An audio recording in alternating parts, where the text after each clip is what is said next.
Hello guys and welcome back to our channel. Today I will show you how to fix out of stock Shopify store.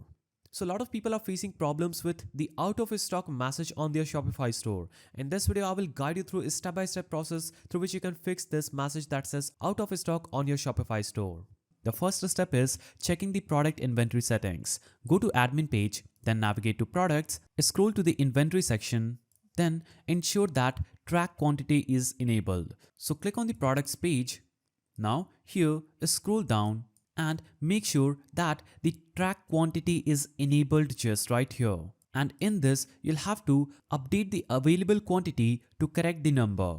So make sure track quantity is enabled, and after that you can update the available quantity to the correct number, and that will solve your problem. Now if you don't want the out of stock message to be shown on your product, even if you're out of stock, you'll have to choose this button that says continue selling when out of stock. So this won't affect the Shopify POS, but the staffs will see a warning but can complete sales when available inventory reaches 0 or below. So after doing this, click on save, and by following these steps, you would have fixed your problem. So that is how you do it. If you found this video helpful, please don't forget to give it a thumbs up, and thanks for watching.